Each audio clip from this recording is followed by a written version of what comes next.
சிரிப்பு வந்தால் கூட சிரிக்கக்கூடாது, அது ஒரு கேட்டகரி தெரியுமா இல்லையா? சிரிச்சிட்டோம்னா பின்னால் சிரிக்க முடியாமல் போயிடும். ஆண்லாம் வீட்டுக்குள்ள அதுக்குன்னு ஒரு மூஞ்சி வச்சுருப்பாங்க தெரியுமா? ஐயோ, ஆணுடைய 2 முகத்தில் அற்புதமாக நான் பார்ப்பேன். கடைவீதி முகத்தில் அப்படியே கலகலகலகலான்னு அடிக்கிற வெயிலில் 12 மணிக்கு டீ வாங்கி கொடுத்துட்டு 6 நண்பர்கள் கொஞ்சம் கூட கூச்சப்படாமல் அப்படி வெங்காய பஜ்ஜி வாங்கி சாப்பிடாங்க. நான் கூட மத்தியானம் சாப்பிட்டேன் ஜம்முன்னு. 6 மணிக்கு வீட்டுக்குள்ளே வர்றப்போ ஒரு முகம் அதுக்குன்னே ஆண் வச்சிருப்பான். ஏன்னா குடும்பத்தில் இவன் எப்போதும் சோகமாக இருக்கணும். சோகமாக இருந்தால் தான் அப்போ நான் பொறுப்போடு நம்ம தொடர்படுத்துவோம். சிரிச்சா நான் பொறுப்பு இல்லாதவனோட தொடர்படுத்திடுவோம்ல. அவர் கட் அண்ட் ரைட்டாக இருப்பார், அமைதியானவர், கோபக்காரர், யார்கிட்ட முகம் கொடுத்து கூட பேச மாட்டார். இந்த மாதிரி ஒரு ஆளை எதோடெல்லாம் தொடர்பு படுத்துவீங்க? பொறுப்பானவர், கண்டிப்பானவர், ஒழுக்கமானவர், நேர்மையானவர். யோசிச்சு பாருங்க. அந்த மூஞ்சி 5 நிமிஷம் பார்க்க முடியாது, கடுகடுன்னு வச்சிருப்பான். அவனுக்கு எவ்வளோ நல்ல பேர். 4 பேர் சந்தோஷமாக சிரிக்கிற மாதிரி ஒருத்தன் வச்சுருந்தானா அவனுக்கு பொறுப்பு இல்லாதவன்னு பேர். அப்போ மகிழ்ச்சியை நீங்கள் எங்கேயே டிஸ்கனெக்ட் பண்ணிட்டீங்க, லைஃப்லேருந்து டிஸ்கனெக்ட் பண்ணிட்டீங்க. பொறுப்பு இல்லாதவன் தான் சிரிப்பான், பொறுப்பு இல்லாமல் இருக்கிறவன் தான் ஜாலியாக பேசிக்கிட்டே இருப்பான். ஏன் ஜாலியாக பேசிகிட்டு இருக்கவங்க வந்து பொறுப்பாக இருக்கக்கூடாது அவசியம் இருக்கா? என்னுடைய தொழில் நிமித்தமாக எனக்கு நிறைய பேரை சந்திப்பதற்கான வாய்ப்புகள் கிடைத்திருக்கிறது. பெரிய பெரிய அரசியல் தலைவர்கள், பெரிய பிஸ்னஸ் பீப்புள், ரொம்ப சக்ஸஸ்ஃபுல்லான ஆட்கள், சயின்டிஸ்ட்டுகள், பெரிய ஞானிகள் எல்லாமே என்னுடைய தொழில் நிமித்தமாக அவர்களை பேட்டி காண்பதற்கான வாய்ப்பு கிடைச்சிது. இவங்க எல்லாரும் பேட்டி காணும்போது நான் நிறைய விஷயத்தை கவனிச்சுக்கிட்டே இருப்பேன். அவங்ககிட்ட இதான் நம்ம கற்றுக்க முடியுமான்னு சின்ன வயசில் இந்த வாய்ப்பு கிடைச்சதுனால எனக்கு இருந்துச்சு. ஆனால் இவங்க எல்லார்ட்டையும் நான் காமனாக ஒரு விஷயம் பார்த்துருக்கேன். ஒவ்வொருத்தரும் அறிவாளியாக இருப்பாங்க, புத்திசாலியாக இருப்பாங்க, அக்ரெசிவான ஆளாக இருப்பாங்க, ஸ்பெஷலைஸ்டாக இருப்பாங்க, they are very good at the departments அப்படிலாம் இருக்கலாம். ஆனால் இவங்க எல்லாத்தையும் காமனாக நான் பார்த்த ஒன்று நகைச்சுவை உணர்வு தான். நீங்கள் ரொம்ப சீரியஸாக பார்க்குறாலாம் சிரிக்க சிரிக்க பேசி நான் பார்த்துருக்கேன்.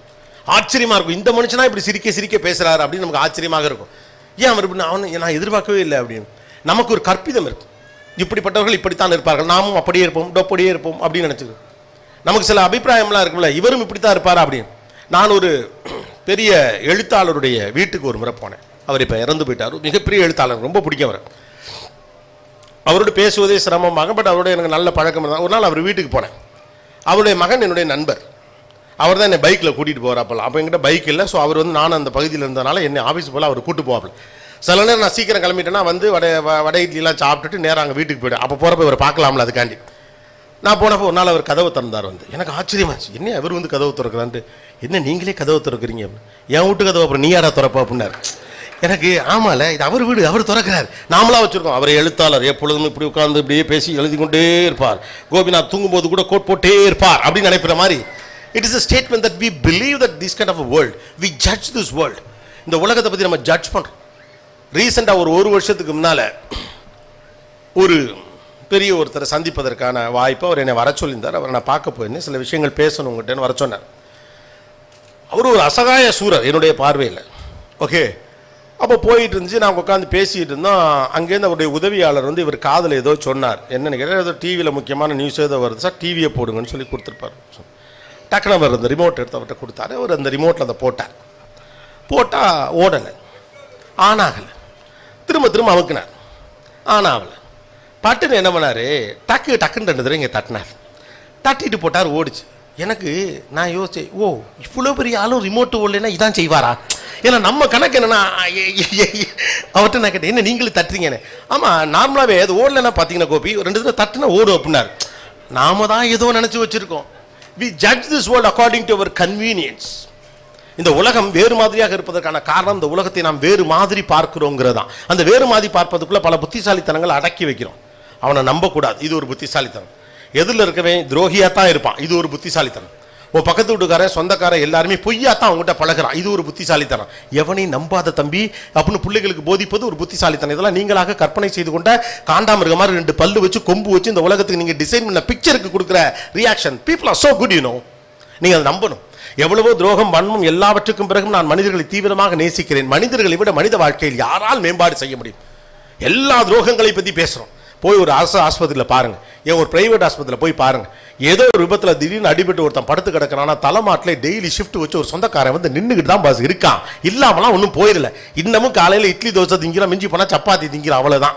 இவ்வளோதான் நம்ம லைஃப். சாதாரண ஒரு வாழ்க்கை தான். எப்படி மனிதன் துரோகம் செய்வான்? ஏதோ ஒரு கட்டத்தில் உங்களுடைய படிப்புக்காக உங்கள் சொந்தக்காரன் உதவாமலாக இருந்தான், எதிர்த்து விட்ட அங்கிள் நீங்கள் நல்லா படிக்கிற பிள்ளை அப்படிங்கிறதுக்காக உங்களுக்கு ஸ்கூல் ஃபீஸ் கட்டலையா என்ன?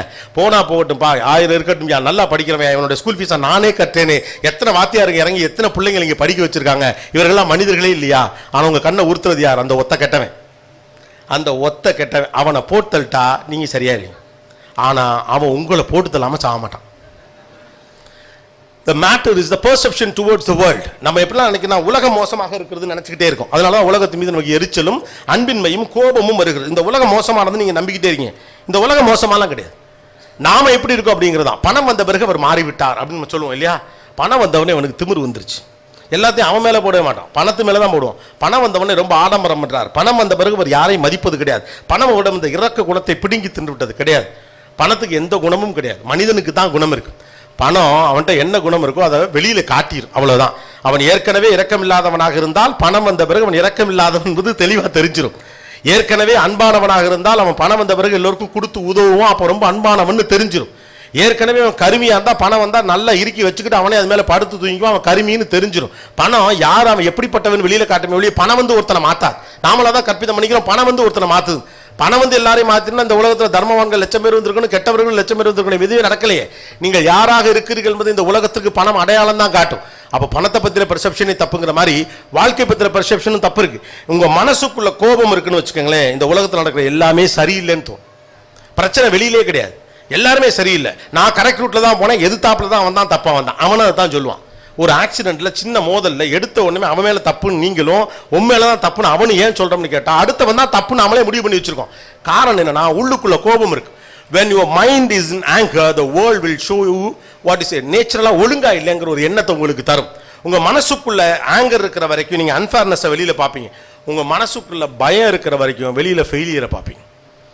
அந்த ஃபெயிலியர் என்ன சொன்னா எதையுமே செய்ய விடாது. அந்த பயம், நான் தோத்துருவேன், தோத்தா 4 பேர் தப்பா சொல்லுவான், தோத்துட்டா ஐயே இப்படிலாம் இருந்தவங்க இப்படி ஆக்கிட்டான் அப்படிமா, தோத்துட்டா எங்க அப்பா சொத்து அருமையா அமைச்சு இருந்தாரியா அந்த பயில அவ்வளவு பேர் வந்து அழிச்சு விட்டு போயிட்டாங்க அப்படின்னு. அப்ப இந்த உலகத்துல வாழ்றதை நீங்க எதோட தொடர்படுத்துறீங்க? யாரோ ஒருத்தர் சர்டிபிகேட் உங்களுக்கு கொடுத்துக்கிட்டே இருக்கணும்.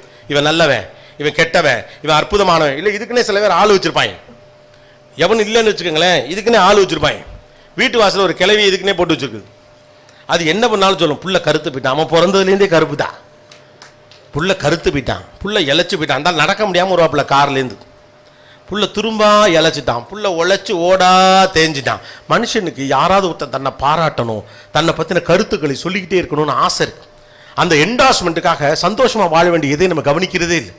ஒரு இடத்திலிருந்து இன்னொரு இடத்திற்கு 40 நிமிடத்திற்குள் போக வேண்டும் என்ற எண்ணம் மட்டும் இருக்கிறவன் எதையுமே கவனிக்க மாட்டான். ஆனால் அவன் எல்லா இடத்துலையும் நின்று தான் போகணும். 40 நிமிஷத்தை கடக்கிறதுக்குள்ள 6 சிக்னல்ல நின்று தான் ஆகணும், 2 டிராபிக் ஜாம சந்திச்சு தான் ஆகணும்.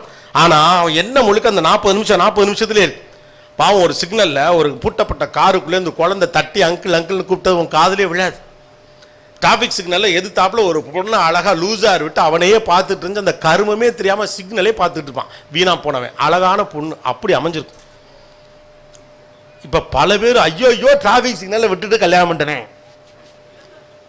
லைஃப்ல நீங்க ஏன் கவனிக்க முடியலன்னா, நீங்கள் உலகத்துல கவனிக்க வேண்டியது ஒன்னே ஒன்று தான் நினைக்கிறீங்க, அது உங்கள் இலக்கு என்று நினைக்கிறீர்கள். கிடையாது. இலக்கை விட முக்கியமானது உங்களுடைய பயணம். இலக்குகளை விட முக்கியமானது உங்களுடைய பயணம். வெற்றியை விட முக்கியமானது உங்கள் மகிழ்ச்சி. வெற்றியை விட முக்கியமானது உங்கள் மகிழ்ச்சி. உங்கள் மகிழ்ச்சியை விட முக்கியமானது நிம்மதி. இதுக்கு தான் எல்லாரும் போறாரு இல்லையா? எல்லாம் கடைசி எங்கே நிம்மதினு ஒரு ஷாலை தூக்கி போட்டுக்கிட்டு கடைசியில் சுத்துறதுக்கு வாழ்க்கையில பெருசா ஒன்று செஞ்சு அதுக்கப்புறமா சந்தோஷமாயிடலாம். அப்படிலாம் இல்லை. வாழ்க்கையுடைய சின்ன சின்ன அசைவுகளில் உங்களால் சந்தோஷத்தை கவனிக்க முடியவில்லை என்றால் வாழ்வின் பெரிய சந்தோஷத்தையும் உங்களால் கவனிக்க முடியாது. சந்தோஷங்கிறது இங்கே டெம்ப்ளேட்டா இருக்கு. வேர்ல்டோட பர்செப்ஷன் படி அந்த டெம்ப்ளேட் ஆளுக்கு ஒரு டெம்ப்ளேட் தராங்க. டிவி விளம்பரம் மாதிரி ஆயிப்போச்சு. இப்படி இருந்தால் நீ புத்திசாலி பிள்ளைன்னு டிவி விளம்பரம் சொல்லு. சின்ன வயசுல உயரமா இருக்கணும், சகப்பா இருக்கணும், மரத்துல தொங்கணும், ஃபர்ஸ்ட் கிளாஸ்ல பாஸ் பண்ணணும், பேச்சு போட்டி, எழுத்து போட்டி, கட்டுரை போட்டி, இது எல்லாத்துலயும் வரணும், ஜெயிக்கிற பிள்ளையா வளர்றவங்களாம் நல்ல பிள்ளை. இப்ப பிள்ளைகள்கிட்ட ஒரு பிரச்சனையும் இல்லை. இந்த தலைமுறை பிள்ளைகள் அந்தந்த தலைமுறை பிள்ளைகள் அந்தந்த காலத்துக்குரிய தவறுகளை செய்து கொண்டு இருக்கிறார்கள். நீங்கள் செஞ்சீங்க, அவனு செஞ்சா, அவனை வழிபடுத்தலாம், அதெல்லாம் இல்லைன்னு சொல்ல. ஆனா அடுத்த தலைமுறை பிள்ளைகளை குற்றவாளி போல நீங்கள் பார்ப்பதற்கான காரணம் என்னன்னு கேட்டா, எல்லாத்தையும் இந்த பிள்ளை செய்யணும்னு எதிர்பார்க்கிறது தான். இங்கே 4-5 பேரோட பிறந்தவங்களா இருப்பீங்க இல்லையா?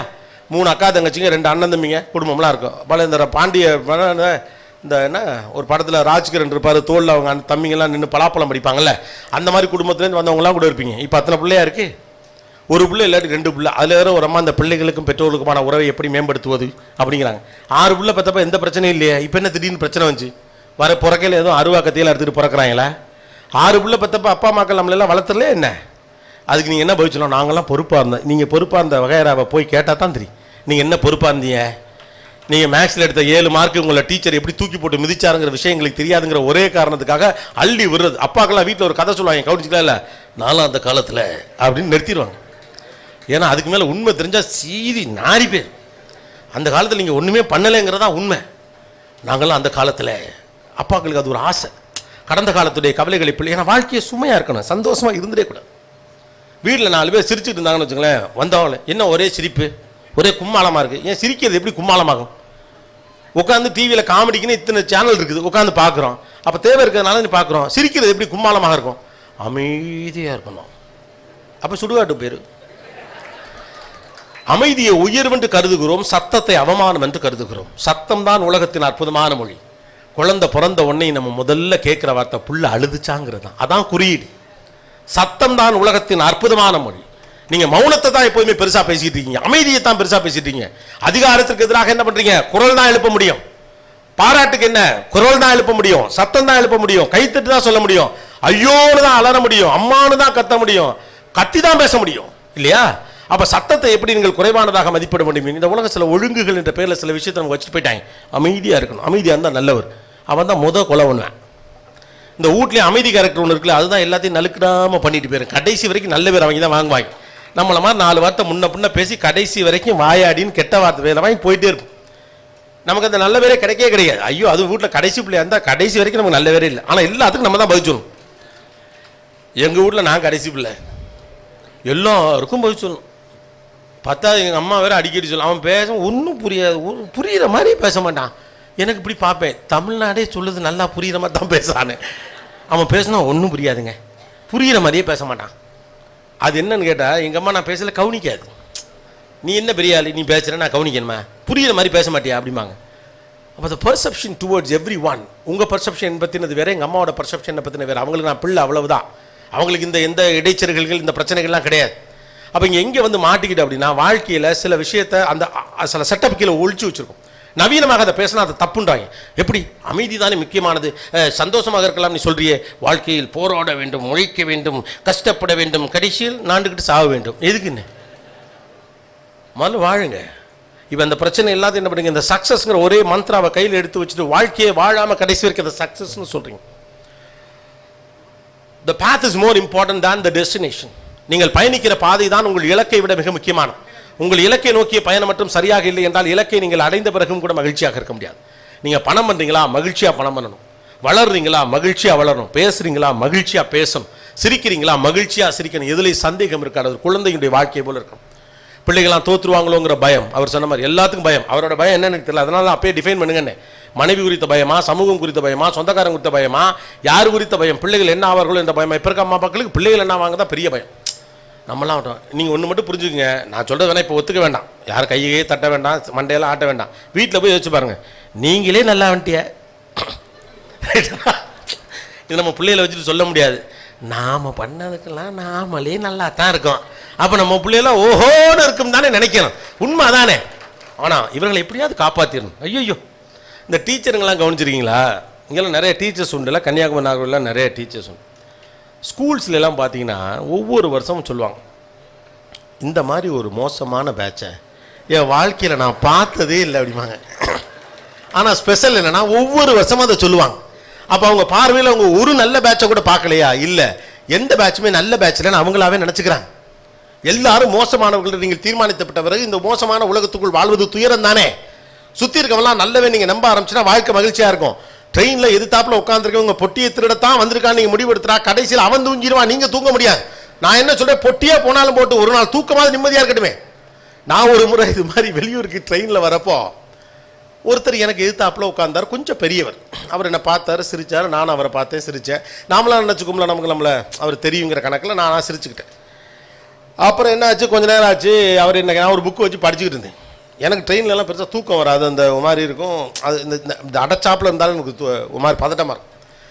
அவர் என்ன சொன்னார், தம்பி எப்போ படிப்பீங்க அப்படின்னு கேட்டார். இல்லைங்க, நான் சத்தனை நான் லைட் ஆஃப் பண்ணிடுங்க, இந்த இப்படி திருப்பினோடனே அந்த உள்ளே இருக்கும் தெரியுமா, இப்படி ஓப்பன் பண்ணால் லைட்டாக சின்னதாக ஒரு லைட்டு வரும், அந்த புக்கு ரீடிங்காகவே ட்ரெயினில் இருக்கும். நான் இதை ஓப்பன் பண்ணிக்கிறேங்க.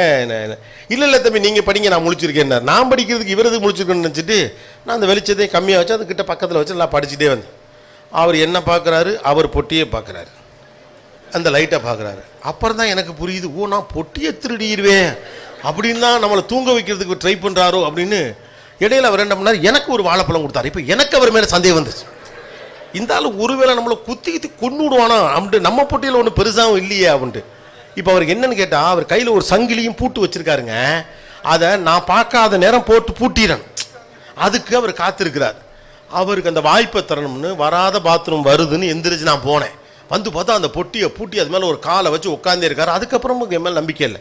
சரி, நம்மளை சாதாரண ஆள் அவர் நினச்சிட்டார், நம்ம யாருன்னு அவர்கிட்ட சொல்லுவோம். அப்போ அவருக்கு நம்பிக்கை வந்துடும். என்ன யாருன்னு உங்களுக்கு தெரியுதா அப்படின்னு கேட்டேன். ஏன் தெரியாம, நீ என்ன நல்லா வருவீங்களே கோபிநாத்தனே நீங்கள் அப்படின்னாரு. ஆமாம், அப்போ அப்படியும் தான் நான் பொட்டி எடுத்துட்டு நீ நம்புற. அந்த சோகத்தில் என்னை தூங்கிட்டேங்க. நான் காலையில் எந்திரிச்சு பார்த்தேன், அந்த பொட்டி மேலே கால் வச்ச மணிக்கே தூங்கினாருங்க அவர். அந்த பொட்டியில் என்ன இருக்குங்கிற ஆசை எனக்கு வந்துருச்சு. அப்போ எதில் இருக்கவன் திருடன்னு முடிவு பண்ணிட்டா அவங்களுக்கு நிம்மதி போயிடும். எதில் இருக்கவன் கொலகாரன் முடிவு பண்ணிட்டா நிம்மதி போயிடும். பக்கத்து வீட்டுக்காரங்களுக்கு நம்ம மேலே கோபமாக தான் இருக்கான்னா அவங்க நிம்மதி போயிடும். இந்த உலகம் நல்லதுன்னு முதல்ல நம்புங்க. If you want to be happy, believe this world is so good.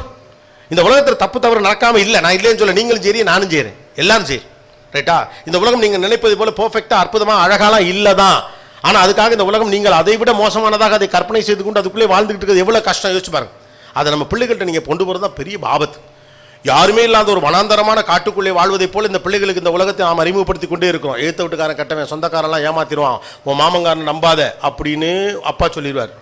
ஓ மாமனு, ஐயோ உங்கள் அம்மா தம்பியை நம்பவே நம்பாத. நம்ம ஆளுங்க, நம்ம அம்மா, உன் சித்தப்பனையும் பெரிய பண்ணி நம்பவே நம்பாது.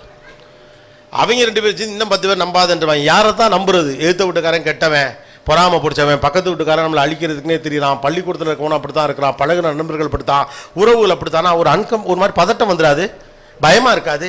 ஏன் இந்த பயமான உலகத்தை பிள்ளைகிட்ட கொடுக்குறீங்க? இந்த மாதிரிலாம் பயமுறுத்தி சொன்னோம்னா தான் பிள்ளை சூதுவாத அது அப்படியே ஸ்ட்ராங்காக வளருவான். ஸ்ட்ராங்காக வளர மாட்டான், கோழையாக தான் வளருவான். எல்லாரும் மனசுக்குள்ளேயும் பயம் இருக்குது பாருங்கள். அவருக்கும் பயம் இருக்குது, அவராக வெளியில் சொல்லிட்டார். இப்போ நான்லாம் சொல்லலை, அவ்வளோதான், எனக்கும் பயமாக தான் இருக்குது. வாழ்க்கையில் தோற்று போகணும்னு பயப்படாதீங்க. அந்த பயம்தான் உங்களை தோக்கடிச்சிடும். தோத்தே போனாலும் பரவாயில்ல, சந்தோஷமாக வாழ்ந்தமா இல்லையான்னு மட்டும் பாருங்க. இந்த உலகத்தில் நீங்கள் எவ்வளோ ஜெயிச்சாலும் தோத்தீங்கன்னு சொல்கிறதுக்கு ஆள் இருக்குது, நீங்கள் சின்னதாக ஜெயிச்சாலும் ஜெயிச்சிட்டீங்கன்னு சொல்கிறதுக்கு ஆள் இருக்குது. அடுத்தவுடைய ரெக்கக்னேஷன்லாம் உங்களுக்கு தேவை கிடையாது. இந்த உலகம் ஒவ்வொரு கட்டத்தில் ஒன்று சொல்லும், செட்டில் ஆகுன்னு சொல்லும். எவனா செட்டில் ஆனவங்க இருக்கீங்களா சொல்லுங்கள்? லைஃப்பில் எப்போ செட்டில் ஆவீங்க? உங்களை கொண்டே ஒரு நாள் மூடுவாங்க, அன்னைக்கு தான் நீ செட்டில்னு நான் சொன்னேன். 10,000 சம்பாரிச்சா லைஃப்பில் செட்டில்னு நினச்சிட்டு சென்னைக்கு நான் போனேன். அந்த கனவை நான் முழுசாக கண்டுபிடிக்கிறதுக்குள்ளே 11,500 சம்பளம் கொடுத்தாங்க. செலவு 12,500 ஆச்சு. அதுக்கடுத்து அதை விட சம்பாரிச்சேன், அதை விட கூடுதலாக செலவாயிடுச்சு. இப்போ என்ன வெளியிலேருந்து பார்த்தா கோபிநாத் அவருக்கு என்னங்க அவர் செட்டில்டு, எனக்கு தான் தெரியும் நான் செட்டில்டா இல்லையான்னு. இப்போ உங்களெல்லாம் பார்க்குறப்ப கூட சௌரியமாக இருக்குது, பேசிகிட்டு இருக்கேன், நான் தான் நின்றுக்கிட்டு இருக்கேன் கால் வலிக்க, நீங்களாம் சௌரியமாக உட்காந்து கேட்டுக்கிட்டு இருக்கீங்க, செட்டில்டு. அப்படி தான் தோணும். யாரும் இங்கே செட்டில்டு இல்லை. செட்டில் ஆகணுங்கிற எந்த அவசியம் கிடையாது. செட்டில் ஆகிட்டா லைஃப் சோழி முடிஞ்சிட்டு போயிடும். Don't compare your life with anyone else. Your life is entirely unique and you people are entirely different people. உங்களுக்கும் இன்னொருத்தவருக்கும் நிறைய வித்தியாசங்கள் இருக்குது. அவருக்கு அமெரிக்காவுக்கு ஹாலிடே போனால் தான் சந்தோஷம், உங்களுக்கு ஆதித்யா டிவியில் காமெடி பார்த்தாலே சந்தோஷம், முடிஞ்சு போச்சு. இப்படி இதில் என்ன பிரச்சனை? ஒருத்தருக்கு பெரிய ஹோட்டலில் போய் பார்த்து சாப்பிட்டா தான் சந்தோஷம், ஒருத்தருக்கு குக்கு வித்து கோமாளி பார்த்தாலே சந்தோஷம், முடிஞ்சு போச்சு. அவர்லாம் அங்கெல்லாம் போய் சாப்பிட்றா, நமக்குலாம் அதுக்கு வாய்ப்பு இல்லையே. உங்களுக்கு எது மகிழ்ச்சி தெரியுமோ அதை செய்யுங்க. இந்த உலகம் ஒரு டெம்ப்ளேட் உங்கள்கிட்ட கொடுத்துட்டு வாழ்க்கையை பெருசாக்கிக்கிட்டே இருக்கும். Don't get complicated, B minimal with your life. இதுதான் மகிழ்ச்சி என்று இந்த உலகம் உங்களுக்கு அறிமுகப்படுத்தக்கூடிய எல்லாமே மகிழ்ச்சி இல்லை. எது மகிழ்ச்சி என்று உங்களுக்கு புலப்படுகிறதோ அதுதான் மகிழ்ச்சி. அதை கண்டுபிடிங்க. உங்கள் மகிழ்ச்சியை நீங்கள் தேடி கண்டடையுங்கள். அதை உலகத்துடைய விளம்பரங்கள் உங்களுக்கு இன்ஃப்ளூயன்ஸ் பண்ணக்கூடாது. அதனால சொன்ன வெளியிலிருந்து வேடிக்கை பார்த்தா அதை அடைய வேண்டும் என்று ஒரு நாள் நினைக்காது. அப்படி நினைக்க ஆரம்பிச்சதெல்லாம் நமக்கு இவ்வளோ செலவு வந்துச்சு. யோசிச்சு பாருங்க. அவன் நல்லா வாழ்றான், அவனை மாதிரி நானும் வாழணும். இந்த யோசனை வரப்போய் தான் நம்ம வீட்டில் இருக்கக்கூடிய அவ்வளவு தேவையில்லாத பொருள் இருக்கு. நம்ம வீட்டுக்குள்ளெல்லாம் போய் பாருங்க. நம்ம வீட்டுக்குள்ள இருக்கக்கூடிய பல்வேறு பொருட்கள் நமக்கு தேவையில்லாத பொருட்கள். அது எதுக்கு வீட்டுக்குள்ளே வந்துச்சுன்னு கேட்டால், நாம் யாரை போட்டி நம்ம மனசுக்குள்ளே கருதணுமோ அவன் வீட்டில் அது இருந்துச்சு. அதை நம்ம அவன் வீட்டுக்கு போய் பார்த்தப்ப அதே மாதிரி நம்மளும் ஒன்று வாங்கணும்னு அழகாக நமக்கு ஒரு டோர் போட்டு ஒரு ஃப்ரிட்ஜ் போதும். நம்ம கிளிக்கு வீட்டில் 3 பேர் இருக்கோம், நமக்கு போதும். அவங்க வீட்டில் டபுள் டோர் வச்சுருந்தாங்க, நாமளும் ஒன்று வாங்கணும். தேவையில்லாமல் இப்போ டபுள் டோர், சம்மந்தம் இல்லாமல் மைக்ரோவேவ் ஓவன்லாம் வாங்குறாங்க.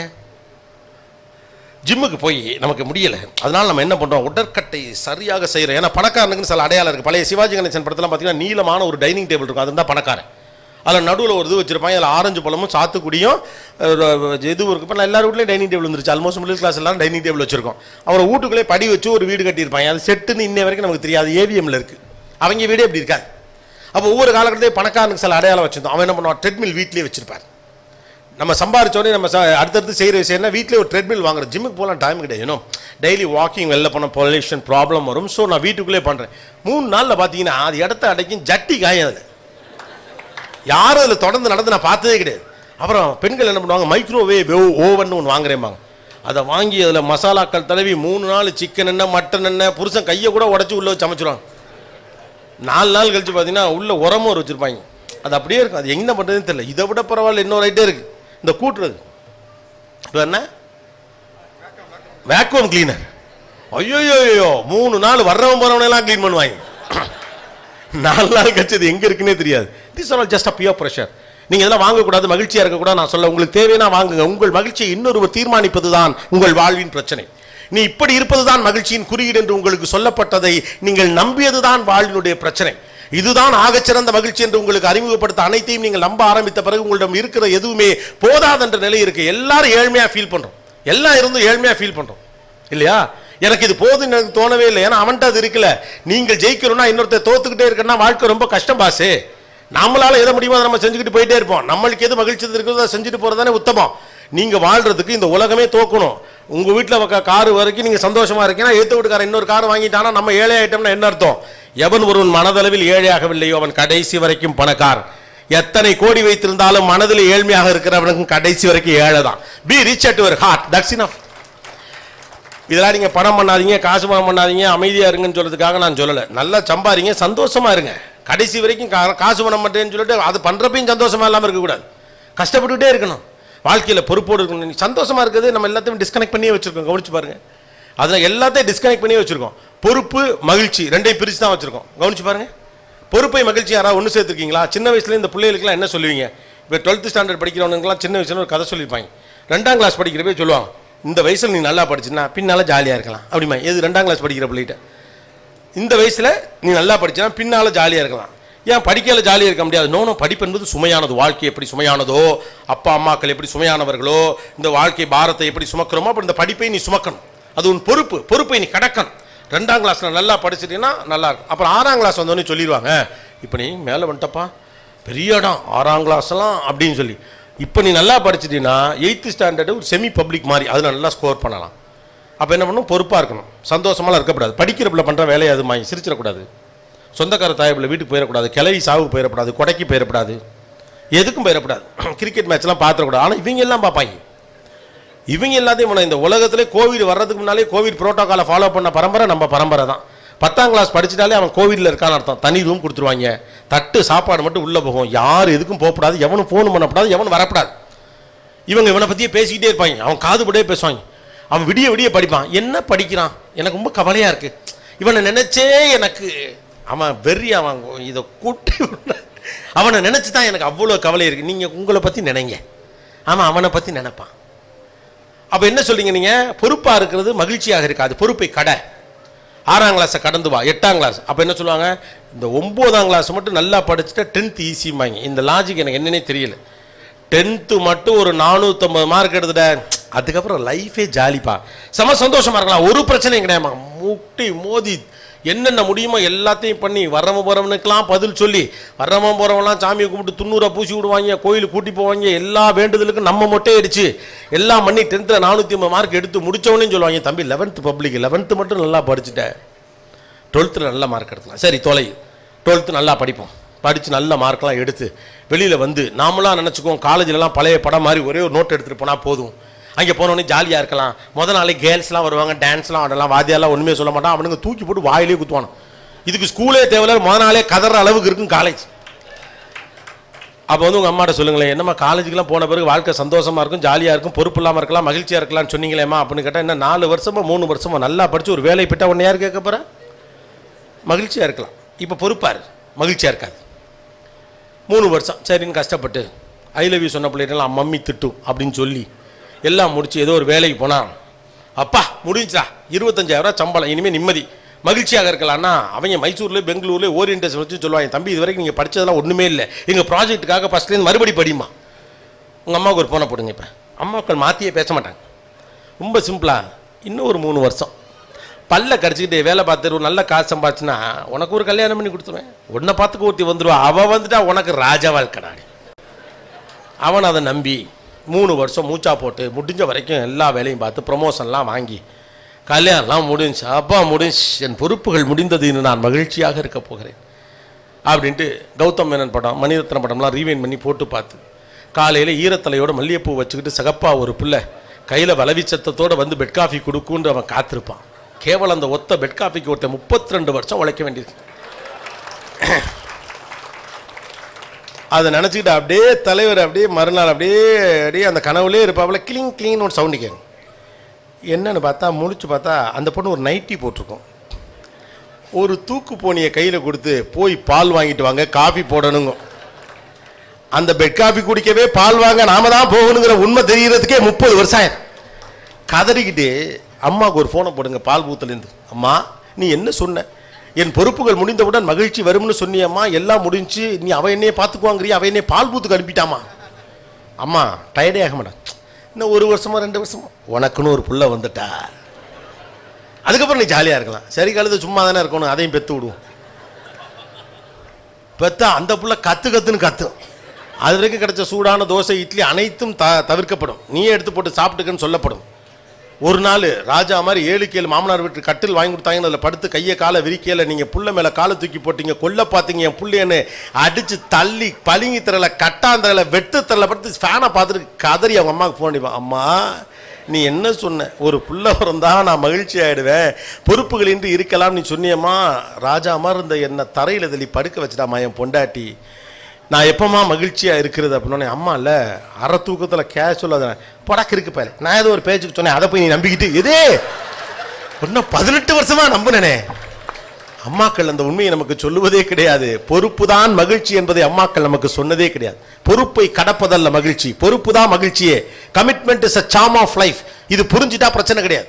நமக்கு எது மேலும் பிடிப்பு இல்லாமல் இருப்பதற்கான காரணம் பொறுப்பை மகிழ்ச்சியை பிரித்து பார்க்குறோம். படிப்பதையே வெறுப்பாக இருக்குது, அது பொறுப்போடு தொடர்படுத்துகிறோம். பொறுப்புனா கடுப்பாக இருக்கணும், பொறுப்புனா எரிச்சலாக இருக்கணும். கடை வச்சிருக்க ஆளுகள்லாம் பாருங்களேன், வீட்டில் அந்த ஆம்பளைங்கள்லாம் கடுப்பாகவே இருப்பாங்க.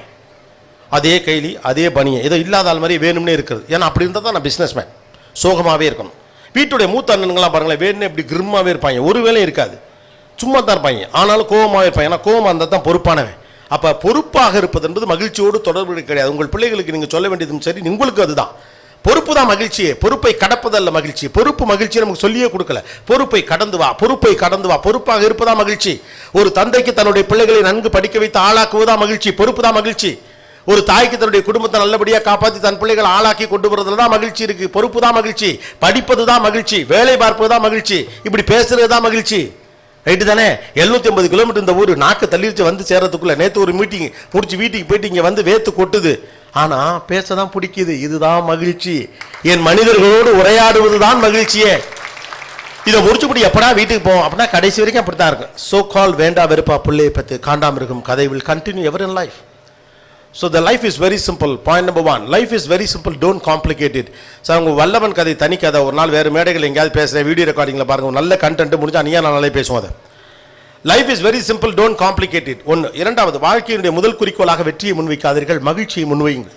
3வது, உங்கள் அன்பான மனிதர்களை கவனியுங்கள். உங்களுக்கு யார் அன்பு காட்டவில்லையோ அவர்களை திருப்திப்படுத்த வேண்டும் என்பதற்காகவே உங்களுடைய வாழ்க்கையை அடமானம் வைத்து விடாதீர்கள்.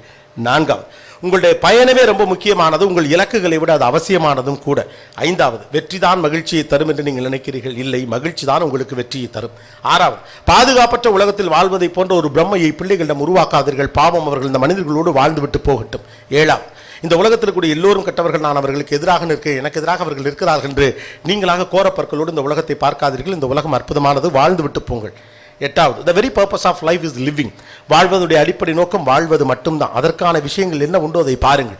9வது, commitment is a charm of life. பொறுப்பை கடப்பதுதான் மகிழ்ச்சி என்று நமக்கு தவறாக புரிய வைக்கப்பட்டிருக்கிறது. இல்லை, பொறுப்போடு இருப்பதுதான் மகிழ்ச்சியே கூட.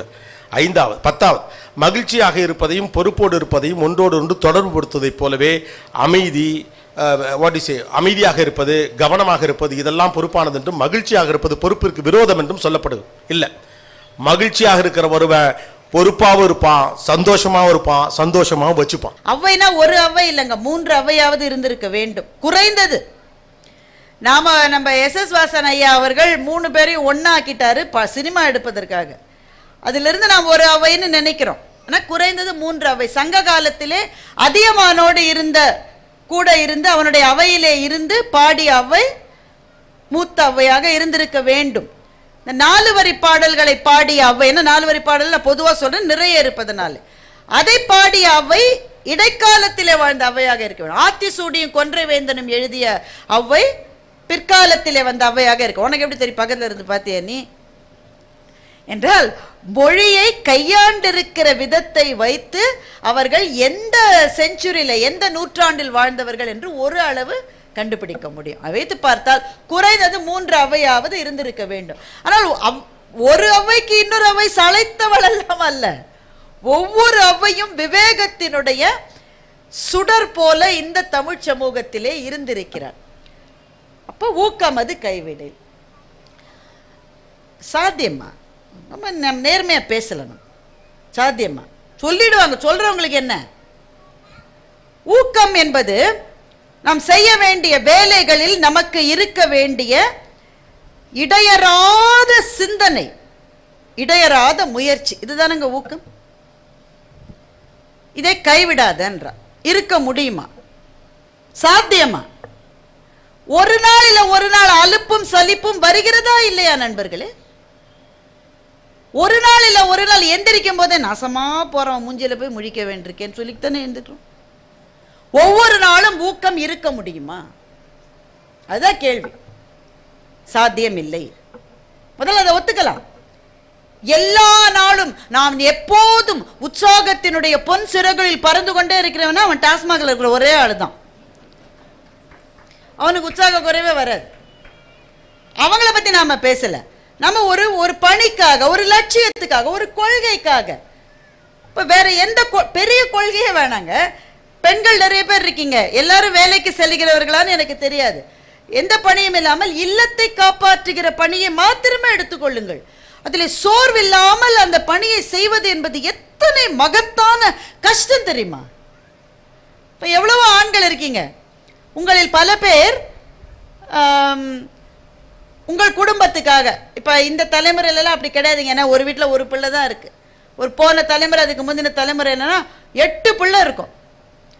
8 பிள்ளையும் பிறந்த பிறகு மொத பையனுக்கு அப்பவே 30 வயசா இருக்கும்.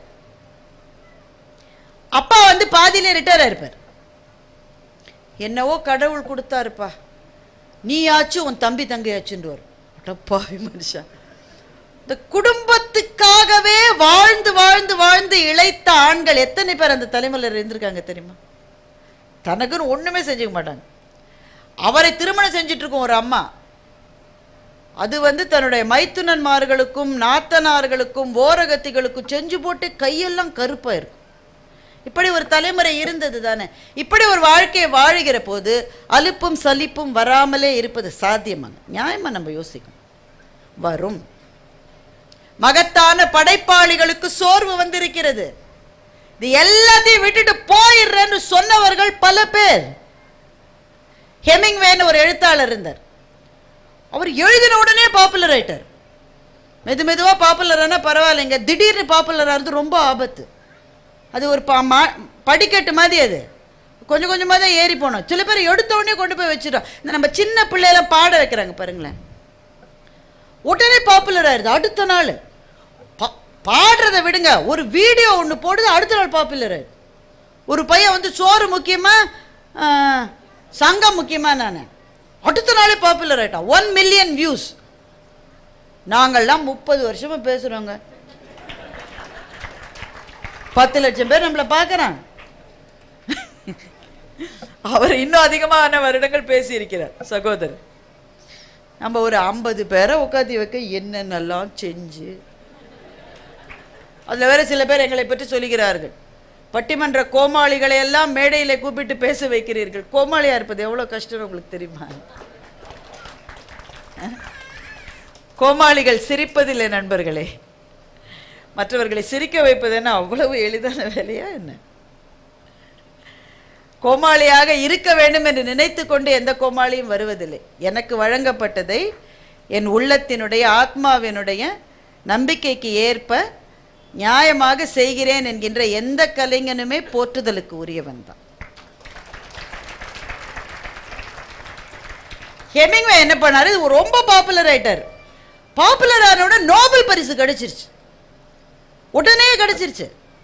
நோபல் பரிசு கிடைச்சவரை நீங்க என்ன நினைப்பீங்க? அவனுக்கு என்னப்பா அடேங்கப்பா எழுத வந்தாரு, நான் சில புத்தகங்கள் எழுதின உடனே நோபல் பரிசு வாங்கிட்டாரு, இனிமே என்ன? ஆனா அவருடைய பிரச்சனையை நோபல் பரிசு வாங்கின பிறந்தான் ஆரம்பிச்சது.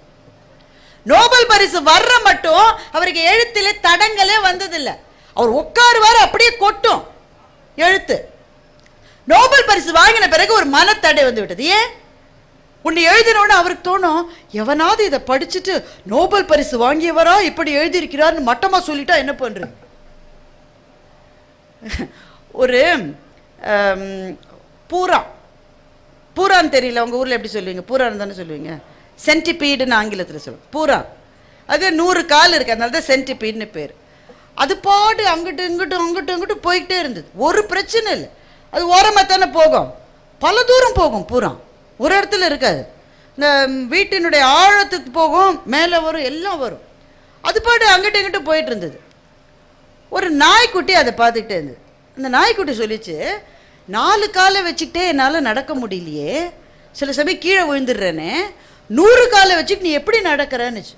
அப்போ தான் அந்த பூரான் தனக்கும், ஆமாம் இல்லை, நான் 100 காலை வச்சுக்கிட்டு நடக்கிறேன். அடுத்தது நடக்கிறப்போ தவறி விழுந்துருச்சு. இப்போ யூ கெட் கான்ஷியஸ். உங்கள் மேலே வெளிச்சம் விழுகிற போது சில சமயம் அதுவரை இருந்த செயலூக்கம் அதற்கு பிறகு இருக்காது. ஹெமிங்வேக்கு அதுதான் நடந்தது. என்ன அது மட்டும் எழுதிட்டு தானே இருந்தார், ஒரு பிரச்சனை இல்லை, ஒருத்தனை பற்றியும் கவலைப்படல. எவன் என்ன சொன்னானே எழுதுற மட்டும் நல்லா எழுதினார். நோபல் பரிசு வந்தோன்னா, நோபல் பரிசு எழுதிய வாங்கிய எழுத்தாளர் என்னுடைய எழுத்தா இது அப்படின்னு எவனாவது சொல்லிட்டானா என்ன பண்ணுனா, எழுதவே முடியல. அவர் என்ன பண்ணாரு, அவர் வீட்டில் துப்பாக்கி வச்சிருந்தார், அதில் உள்ள குண்டும் இருந்தது. அந்த துப்பாக்கி எடுத்து நெத்தியில் வச்சுக்கிட்டார். அதாவது அவரே பயமுறுத்திக்கிறாராம். அப்படியாவது அதை அவங்க வீட்டம்மா பார்த்துருச்சு. வீட்டம்மா பார்த்து, ஐயோ ஐயோ பதறி துப்பாக்கி அவர்கிட்ட பிடிங்க, அவர் ஹாஸ்பிட்டலில் சேர்த்து, அவர் நான் சொன்னல தனியாக பேசினா நமக்கு என்ன கதின்னு, அவர் ஹாஸ்பிட்டலில் சேர்த்து அவருக்கு ட்ரீட்மெண்ட்லாம் முடித்து வீட்டுக்கு வந்தது. வீட்டுக்கு வந்து 1 வாரமோ 10 நாளோ தான் துப்பாக்கி எடுத்து சுட்டுக்கிட்டார், தற்கொலை. ஏன்னா ரைட்டர்ஸ் பிளாக் என்று அதை சொல்லுவார். ரைட்டர்ஸ் பிளாக், எழுத முடியாதபடி ஒரு தடை, அவ்வளவு காலம் இல்லாத தடை அங்கீகாரம் கிடைத்த உடனே அவருக்கு வந்தது. இதில் ஒரு சுவாரஸ்யமான துணை தகவல் சும்மா நீங்கள் தெரிஞ்சுக்கிறதுக்காக, எனக்கு சில சமயம் கேள்வியெல்லாம் வரும். அந்த அம்மாவுக்கு தான் தெரியுமே இந்த ஆளுக்கு சூசைடல் டெண்டன்சி இருக்குன்னு. அந்த துப்பாக்கியே அந்த அம்மா அப்படியே வச்சிருந்தது. துப்பாக்கியாவது மறைச்சு வச்சிருக்கலாம், குண்டையாவது எடுத்திருக்கலாம். ஏதோ ஒரு உள்நோக்கம் சில பேருக்கு இருக்கும், எல்லாரை பற்றியும் சொல்ல முடியாது. மறந்து கூட போயிருக்கலாங்க. உடனே நீங்க எல்லாரையும் தப்பா எடுக்கிறீங்க நீங்க. அப்போ மாபெரும் எழுத்தாளர் நோபல் பரிசு வாங்கியவருக்கு மனத்தளர்ச்சியும் சோர்வும் வரும் என்றால் நாமெல்லாம் யாருங்க? ஒண்ணுமே கிடையாது. ஒரு வாய்ப்பு கிடைக்கும் என்று நினைக்கிறோம், அந்த வாய்ப்பு கிடைக்கவில்லை. ஒரு பாராட்டு வரும் என்று நினைக்கிறோம், எப்படி இவ்வளவு அவசரமா நாங்க அதுக்குள்ள? உண்மையிலையா நான் எவ்வளவோ ஊர்களுக்கு போயிருக்கிறேன், இங்க எனக்கு கிடைத்த வரவேற்பு மதி எந்த இடத்திலுமே நான் பார்த்ததில்லை. அந்த கலைஞர்களுக்கு என்னுடைய மனப்புறால் இத்தொண்டு இருக்கு, ஒன்று 3 அடி இருக்கு, என்னமா வாத்தியங்களை வாசிக்கிறார்கள், எவ்வளவு உற்சாகத்தோடு இருக்கிறார்கள். இந்த மாதிரியான கலைஞர்களை நீங்கள் யோசித்து பாருங்கள். ஒரு ஊரில் நான் பஸ்ஸில் பயணம் செய்கிற போது கரகாட்டம் ஆடுகிற ஒரு கலைஞரை சந்தித்தேன். நான் எவ்வளவோ கலைஞர்களை சந்திருக்கேன், எஸ்பிபி ஐயாவையும் ஒரு முறை சந்திக்கிற மாபெரும் வாய்ப்பு எனக்கு கிடைத்தது. அவர் சொன்னார், நான் பட்டிமன்றங்களை விடாமல் பார்ப்பேன் என்று சொன்னார். மகத்தான கலைஞர்களை சந்திக்கிற வாய்ப்பு. நான் சந்தித்த மகத்தான கலைஞர்களில் அந்த கரகாட்ட கலைஞரும் ஒருவர். அவர் பேர் ரோசா, அந்த பேரை நான் மறக்க மாட்டேன். அவங்க கிட்ட கேட்டால் எப்போ தலையில் அவங்க கரகம் வச்சுருந்தாங்களே, நீங்கள் பார்த்தீங்களா? அந்த கரகம் வந்து ரொம்ப வெயிட்டாக இருக்குங்க. உங்களுக்குலாம் தெரியும், தெரியாதவங்களுக்கு நான் சொல்கிறேன். நீங்கள் என்ன நினைப்பீங்கன்னா தலையில் அதை அழுத்தாமல் இருக்கணுன்றதுக்காக லைட்டாக வச்சுப்பாங்கன்னு நீங்கள் நினைப்பீங்க. லைட்டாக வச்சா தலையில் நிற்கவே நிற்காது. எவ்வளவு அது வெயிட்டாக இருக்கோ அது அந்த வெயிட் இருந்தால் தான் தலையில் நிற்கும் கரகம். அதனால சில பேர் இந்த சினிமாலாம் கரகாட்டம் ஆடுறவங்க முன்னாடியே கட்டிக்கிட்டு வந்து தான் ஆடுறாங்க. அது கரகம் கிடையாது, நம்ம கண்ணு முன்னாடியே எடுத்து தலையில் வச்சுப்பாங்க, பார்த்துருக்கீங்களா? அதுதான் உண்மையான கரகாட்டம். அவ்வளோ வெயிட்டாக இருக்கும், நீங்கள் தூக்கிட முடியாது. அதை அவங்க தூக்குறதோட இல்லை, தலையில் வச்சுக்கிட்டு அது அசையாதபடி ஆடுகிறார்கள். இப்படிப்பட்ட கலைஞர்கள் காலங்காலமாக இருந்திருக்கிறார்கள். இந்திய வரலாற்றை படிக்கிற போது சுவாரஸ்யமான ஒரு குறிப்பு கிடைக்கிறது. ஒரு விடுதலை போராட்ட வீரன் ஒருவனை காப்பாற்றுவதற்காக சென்னையிலே இருக்கிற சென்ட் ஜார்ஜ் ஃபோர்ட் வாசலிலே ஒரு வித்தைக்கார பெண் உதவி இருக்கிறாள் என்று ஒரு குறிப்பு இருக்கிறது. அவங்க சென்ட் ஜார்ஜ் ஃபோர்ட்டில் வந்து ஒரு விடுதலை போராட்ட தியாகி, அந்த காலத்தில் போராடின ஒருத்தனை அரெஸ்ட் பண்ணுறதுக்காக அவனை பிடிச்சிட்டாங்க. பிடிச்சவன் வந்து அவனை தப்பிக்க வச்சு ஒரு கூடையில போட்டு மூடிட்டா. இவன் மூடிய கூடையை தலையில வச்சிருக்கான். அவன் வெயிட் என்ன, ஒரு 70 கிலோ இருக்க மாட்டான். இந்த பெண்ணோட வெயிட் எவ்வளவு இருக்கும்? நீங்க தான் சொல்றீங்களே நுண்ணிடையாள், அப்படியே அவளுக்கு மலர் பட்டாலே கீழே விழுந்துரும். இப்படித்தானே காலங்காலமா எங்களை பத்தி எழுதிட்டு இருக்கீங்க. அதெல்லாம் ஒண்ணும் கிடையாது. மலர் பட்டா விழுற ஆளா நாங்கள்லாம்? தீப்பட்டா கூட விழுற ஆள் இல்லை நாங்கள்லாம். அதுக்கும் நிற்போம். இந்த அம்மா 80 கிலோ இருக்கிற ஆளை கூடல தலையில வச்சுக்கிட்டு இருக்கு. அவனை அந்த இடத்துல இருந்து எடுத்துட்டு போகணும். எப்படி செக் பண்ணுவாங்க தானே? அந்த அம்மா என்ன பண்ணுது? வித்தைக்கார பெண் அது. ஒரு வித்தை செய்கிறா. என்ன வித்தைன்றத பத்தி குறிப்பு இருக்கு. ரொம்ப ஆச்சரியம், நம்பவே மாட்டீங்க நான் சொன்னாக்க. அந்த தலையிலே ஒரு கம்பி கம்பியா இருக்கிற மாதிரி ஒரு வீல் சக்கரம், ஒவ்வொரு அந்த சக்கரத்தினுடைய ஒவ்வொரு இதுலேயும் ஒரு முட்டையை கட்டி தொங்க விட்டுருக்கா. இப்போ அவ சுழன்று சுழன்று ஆடுகிறாள். அப்போ என்ன ஆகும்? ஒரு முட்டை இன்னொரு முட்டை போதும் இல்லை. ஆனால் அவள் சுழன்று ஆடுவதிலே இருக்கிற அந்த துல்லியத்தினால் ஒரு முறை கூட ஒரு முட்டை இன்னொரு முட்டையோடு இடிக்கவில்லை. சுற்றி சுற்றி சுற்றி சுற்றி சுற்றி ஆடுகிறாள். முட்டைகள் சுழன்று சுழன்று சுழன்று வருகின்றன. ஒரு முறை கூட மோதவில்லை. இப்ப ரிவர்ஸ் டைரக்ஷன்ல சுத்துறா. சுத்தி சுத்தி சுத்தி சுத்தி சுத்தி சுத்தி சுத்தி நிக்கிறா. ஒரு முட்டை கூட உடையவில்லை. இதை பார்த்துக்கிட்டு அந்த ஆளை பிடிக்க வந்த ஆளுங்க அடேங்கப்பான்னு இருந்தாங்க. அவன் தப்பிச்சிட்டான். இத்தனையும் அவள் தலையிலே அந்த 80 கிலோ வெயிட்டை வச்சுக்கிட்டு செஞ்சிருக்காங்க. இதுதான் கலைஞர்களினுடைய திறமை. ஆனால் ரோசா என்கிட்ட என்ன சொன்னான்னா, அதெல்லாம் ஒரு காலங்க, இப்போ என்னங்க சில சமயம் ஆபாசமாக ஆட சொல்கிறாங்க, குறைவாக ஆடையை போட சொல்கிறாங்க. நாங்கள் மனசில் தீராத வருத்தத்தை வச்சுக்கிட்டு தாங்க இந்த கலையை செய்யறோன்னு சொல்கிறோம். ஒரு மண்ணின் உண்மையான மரியாதை என்னவென்றால், அந்த மண்ணுக்கே உரிய கலைகளை ஆற்றுகிற கலைஞர்களை மதிப்பது தான் அந்த மண்ணுக்கான உண்மையான மரியாதை. இப்போ இந்த கலைஞர்களினுடைய மனத்தில் எப்பவுமே ஊக்கம் இருக்குன்னு சொல்ல முடியுமா உங்களால? மிகப்பெரிய நடிகர்கள் சோர்வடைந்து போயிருக்கிறார்கள். 2 படம் ஓடலன்னா போறோம், டிப்ரெஷன் லெவல் எங்கேயோ போயிடும். ஏன் சார் பல நடிகர்கள், பல பாடகர்கள், இசைக்கலைஞர்கள் ஏன் குடிப்பழக்கத்துக்கு ஆளானார்கள்? அவர்களுக்கு சங்கீதம் தேன் போல இருக்கிறது. தேனை விட்டு விட்டு இந்த சாக்கடைக்குள் ஏன் விழுந்தார்கள்? அவன் பாட்டை கேட்டு பல பேர் மன நிம்மதி அடைகிறான், அவனுக்கு மன நிம்மதி இல்லையே சார். ஏன்? ஏனென்றால் கலைஞனுடைய மனம் அப்படித்தான். ஒரு நாள் மலரும், ஒரு நாள் வாடும். கலைஞர்கள் அப்படி என்றால், பெரிய பெரிய தலைமை பொறுப்பிலே இருக்கிற தலைவர்கள் அப்படி என்றால், சாதாரண மனிதர்களான நாம் எந்த நாளும் ஊக்கத்தோடு எப்படி இருக்க முடியும்? அதற்கு ஒரு வழி சொல்லி தருவதுதான் என்னுடைய பேச்சினுடைய பொருளாக இன்றைக்கு இருக்க போகிறது. முதல் விஷயம், சோர்வு வரும் என்பதை ஒத்துக்கொள்ளுங்கள். எல்லா நாளும் எல்லாராலும் உற்சாகமாக இருக்க முடியாது. சில சமயம் உங்க பையன் வந்து, அம்மா என்னால் படிக்கவே முடியலம்மா, ரொம்ப குன்று. விஜய் படிக்கல, பக்கத்து வீட்டு ரமேஷ் படிக்கல, உங்க கிளாஸ்ல இருக்கிற ஐஸ்வர்யா எவ்வளோ மார்க்க? 98. நீ எவ்வளோ மார்க்க? 90. பாக்கி 10 எங்க போச்சு கேட்குறோம்ல. சோர்வு என்பது எல்லாருக்கும் இருக்கும். வீட்டில் வளர்க்குற நாயை ஒரு நாள் கவுந்து படுக்குது, நம்மளை பார்த்தா வாலாட்ட மாட்டேங்குது, அதுக்கே மூடு இருக்கு, நமக்கு இருக்காதா? அப்போ முதல் விஷயம் அக்செப்ட், ஏற்றுக்கொள்ளுங்கள். எல்லா நாளும் உற்சாகமாக இருக்க முடியாது என்பது. இரண்டாவது, உற்சாகமாக இல்லாத நாட்களில் என்ன செய்வது? நான் செய்ததை உங்களுக்கு சொல்லுகிறேன். நீங்களும் அதை தான் செய்யணும்னு இல்லை, உங்கள் வழியை நீங்கள் தேடி கண்டடைய வேண்டும். நான் மருத்துவமனையில் இருந்த காலங்கள், ஐயா அதை பற்றி ரொம்ப அழகாக சொன்னார். என்னையும் எத்தனையோ பேர் அறிமுகப்படுத்திருக்காங்க. நான் எப்படி தலைக்கோடு எடுத்திருக்கேன்னு பார்த்து அறிமுகப்படுத்தின ஒரே மேடை இந்த மேடை. தலைக்கோடு எடுத்தது நீங்க என்ன சொல்லுவீங்க? வகுடுன்னு சொல்லுவீங்களா? வகுடு. உச்சின்னு சொல்லுவீங்க. உச்சி ஏன் எடுக்கிறோன்றதுல பல காரணம் இருக்கு, அவங்க சொல்ல முடியாது. அவங்களுக்கு வாய்ச்ச முடி எப்படி இருக்கோ அப்படித்தான் உச்சி எடுக்க முடியும். அவங்க இடது கை பழக்கம் உள்ளவர்கள் தான் வலது கையில வாட்ச் கட்டுவாங்க. பெரும்பாலும் இடது கை பழக்கம் உள்ளவர்கள் தான் வலது கையில வாட்ச் கட்டுவாங்க. அது எம்ஜிஆர் வந்து வலது கையில தான் கட்டினார். அதற்கு ஒரு சில தனிப்பட்ட காரணங்கள் இருக்கலாம். சில பேர் ராசின்னு கூட நினைச்சிருக்கலாம். பெரும்பாலானவர்களை வைத்து தான் நான் பேச வேண்டும், விதிவிலக்குகளை வைத்து அல்ல.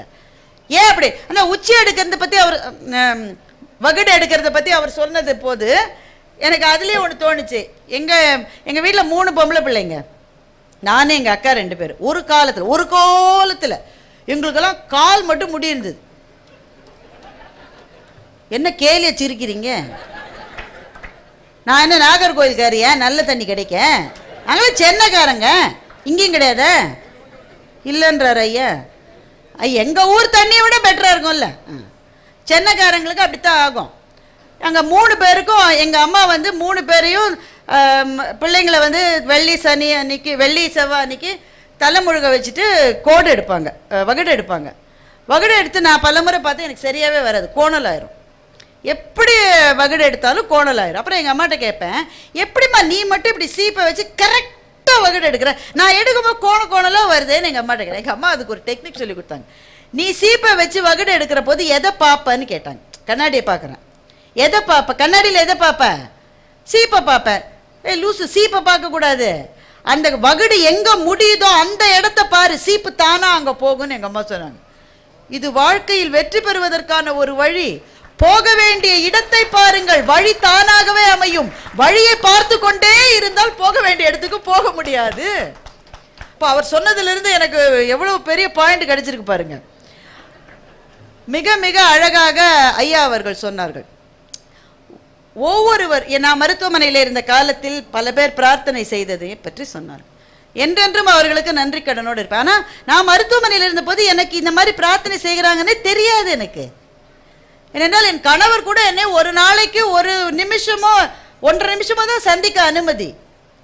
மருத்துவர் பொதுவாக சொல்லுவாரே தவிர வெளியில் எல்லாரும் உங்களுக்காக பிரார்த்தனை அதெல்லாம் சொல்ல மாட்டாங்க. எனக்கு அந்த தகவலே தெரியாது. ஃபோனை நான் பார்க்கவே 3-4 மாதம் ஆச்சு. அப்போ மனச்சோர்வு ரொம்ப வரும். ஏனென்றால் பிழைத்து வர முடியுமா, பேச முடியுமா என்ற சந்தேகங்கள் இருக்கும் தானே நமக்கு. உங்களுடைய பிரார்த்தனையின் பலனால் எந்த பிரச்சனையும் இல்லை, ஆனால் உள்ளே இருக்கிற போது எனக்கு அது தெரியாது தானே. அப்போ என்னுடைய மனச்சோர்விலிருந்து மீளுவதற்கு நானே ஒரு வழியை கண்டுபிடித்து கொண்டேன். ஏன்னா என்ன மனச்சோர்வு வரும்? என்ன மாதிரி இல்லைங்க, எல்லாருக்குமே வரும். ஒரு பிரச்சனை வந்த உடனே என்ன நினைப்போம்? நம்ம முதல்ல என்ன நினைப்போம்? ஏன் எனக்கு வந்திருக்கு? எதிர் வீட்டுக்கு வரலாம் தானே? எங்கள் ஆஃபீஸில் கூட உயிர் எடுக்கிறான், அவனுக்கு வரலாம் தானே? எனக்கு எதுக்குமே வழங்காமல் எனக்கு ஒரு சித்தப்பா இருக்காரு, அவருக்கு வந்திருக்கலாம் தானே? யாராவது எனக்கு ஒய் மீ? இந்த கேள்வி வராதவர்கள் உலகத்தில் யாராவது இருப்பார்களா? எனக்கு ஏன் இது வந்தது? நான் எல்லாருக்கும் நல்லது தானே செஞ்சேன், அப்படிலாம் ஒன்றும் செய்யலை, சும்மா போய் பொதுவாக நம்ம நினைப்போம் நான் எல்லாருக்கும் நல்லவங்களா தானே இருந்தேன். ஏன் என்னை பார்த்தா மாத்திரம் எல்லாருக்கும் இலக்கார வருது? ஏன் என்னை பார்த்தா மாத்திரம் அவன்? சில சமயம் நமக்குன்னு அப்படி நடக்குங்க, நமக்குன்னு நடக்கும். நாம் அன்னு பார்த்து ஒரு ட்ரெயினில் ஏறியிருப்போம், முந்தின நாள் மட்டும் கரெக்டாக போயிருக்கோம். நம்ம ஏறின அன்றைக்கி 7 மணி நேரம் லேட்டாக போகும். நமக்கும் சில விஷயம்லாம் நடக்கும். அப்படியே பார்த்து அவங்க வாங்கின அதே கடையில் அதே சேலையை தான் நாம் வாங்கியிருப்போம். அவங்கள்ட்ட கேட்டுட்டு எங்கே வாங்கினீங்க? போத்தீஸில் தான். இப்போ நாகர்கோயிலில் பெரிய போத்தீஸ் இருக்குது தெரியுமா, போய் வாங்குங்க. இப்போ கார் பார்க்கில் கூட இருக்குது அங்கே. அதே போத்தீஸ் போய் அவர் படம் எடுத்திருப்போம். அந்த அக்கா அந்த புடவை இதே புடவை, அவரும் அதே புடவை தான் கொடுப்பார். ஆனால் நம்ம கிறகம் பாருங்கள், நம்ம டெய்லர் அந்த ப்ளவுஸை கட் பண்ணும்போது தப்பாக கட் பண்ணிவிடும். இது ஏன் நமக்கு நடக்கணும், ஏன் அவங்களுக்கு நடக்கலை? நம்ம நினைப்போமா இல்லையா? இப்போ கெட்டவைகள் நடக்கிற போதெல்லாம் நாம் நினைக்கிறோம் இது ஏன் எனக்கு நடந்தது என்று. ஆனால் நமக்கு நன்மைகள் வருகிற போது இது எனக்கு உரித்தானது என்று நினைக்கிறோமே தவிர இது ஏன் எனக்கு ஒய் மீ என்று ஒரு நாளும் நாம் கேட்பதில்லை. எத்தனை நல்ல அப்பா எனக்கு கிடைத்திருக்கிறார், எத்தனையோ பேருக்கு நல்ல தகப்பனார்கள் இல்லாமல் படிப்பை பாதியிலே நிறுத்திய பெண்கள் எத்தனை பேர் இருக்கிறார்கள். எங்கள் அப்பா சமையல் உள்ள புகுந்து நான் வேலை செஞ்சா, நான் சொல்லுவது இன்றைக்கு இல்லைங்க, இன்றைக்கு பொம்பளை பிள்ளைங்க எந்த வேலையும் செய்யறதில்லை. அப்படியே இருங்க, நல்லது, குடும்பத்துக்கு அதுதான் நல்லது. நான் சொல்லுவது 35-37 வருஷத்துக்கு முன்னாடி அந்த மாதிரிலாம் கிடையாது. வீட்டில் பொம்பளை பிள்ளைங்க வேலை செஞ்சு தான் ஆகணும். எங்கள் அம்மா சொல்லுவாங்க, போய் ரசத்தை வச்சுட்டு வா. நான் சமையல் உள்ளுக்கு போகிறேன், எங்கள் அப்பா சொல்லுவார், நீ எதுக்கு போன? எங்கள் அம்மாட்ட சொல்லுவார், ஏன் நீ செய்யக்கூடாதா?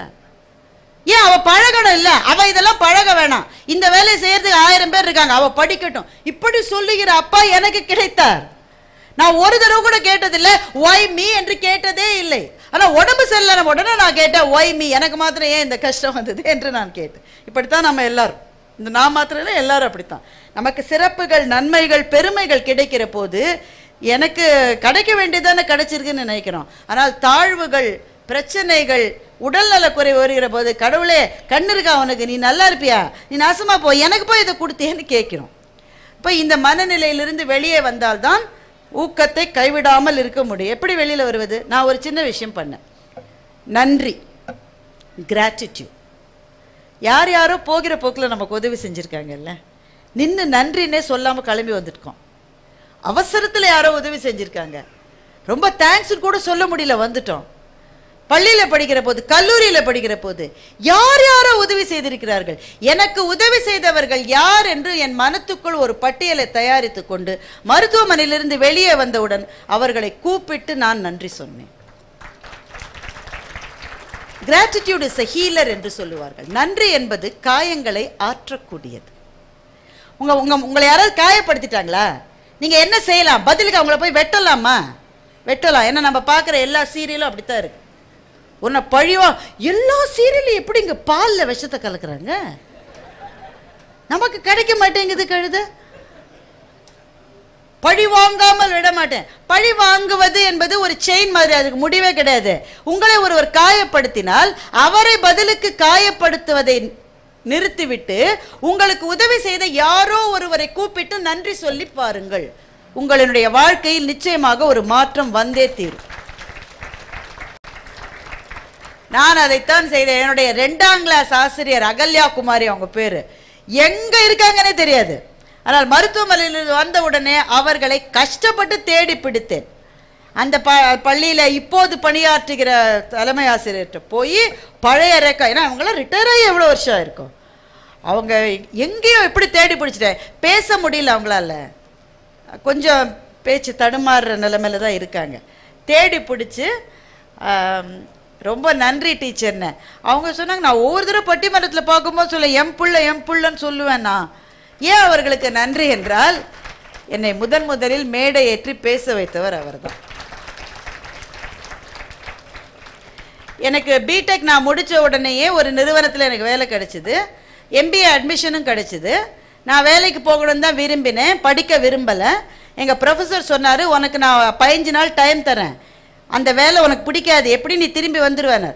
போங்க ப்ரொஃபஸர், சம்பளம் வருது, ஜாலியாக இல்லாமல் சும்மா எவ்வளோ நாள் படிச்சுக்கிட்டே இருக்கு. இப்போ தான் நான் 4 வருஷம் பிடெக்கில் 8 செமஸ்டர் கிட்டத்தட்ட 70 எக்ஸாம் எழுதியிருக்கேன், திரும்பலாம் படிக்க முடியாது ப்ரொஃபஸர்னு சொல்லிட்டு வேலைக்கு போனேன். உண்மையிலே அந்த வேலையில் எனக்கு விருப்பம் இல்லை. ப்ரொஃபஸருக்கு ஃபோன் பண்ணி, ப்ரொஃபஸர் அந்த சீட் இன்னும் வச்சுருக்கீங்களா, உனக்கு ஒவ்வொரு நாள் ஆப்சன்ட் போட்டு இன்னும் வச்சுருக்கேன், உன் பேரை அடிக்காமல் மரியாதையை நாளைக்கு வந்து சேருனார். அந்த ப்ரொஃபஸரை தேடி பிடிச்சி அவருக்கு நன்றி சொன்னேன். என் படிப்பை முடித்ததற்கு அவர் தான் காரணம். எங்கள் நடுவருக்கு நான் நன்றி சொன்னேன். ஏனென்றால் அவங்க அனுதீபா பேசுகிற போது கூட நாங்கள் பேசிக்கிட்டு வந்தோம், எப்படி வேலை பிள்ளைகள்லாம் இருக்கும்போது எப்படி பேச முடிஞ்சதுன்னு கேட்டாங்க. பேச முடியாது. இப்போ 8 வருஷம் கேப் வந்துருச்சு, பேசுவதையே நான் மறந்துட்டேன். திடீர்னு ஒரு நாள் எங்கள் நடுவர் சாலமன் பாப்பையா கூப்பிட்டு, ஏப்பா நீ தானே கம்பன் கழக போட்டிலாம் பரிசு பெற்ற மாணவி பாரதி, நீ தானே, இப்போ மாணவி இல்லைங்க ஐயா, கல்யாணம்லாம் ஆயிடுச்சுயா, பிள்ளை இருக்கு, அதனால என்னை வந்து பேசினார். அப்போதுதான் நான் பட்டிமன்ற பேச்சாளராக உள்ளே வந்தேன். அவருக்கு நன்றி சொன்னேன். இப்படி இது என்னுடைய பட்டியல் இல்லை, உங்கள் ஒவ்வொருவருக்கும் இப்படி ஒரு பட்டியல் இருக்கும் தானே.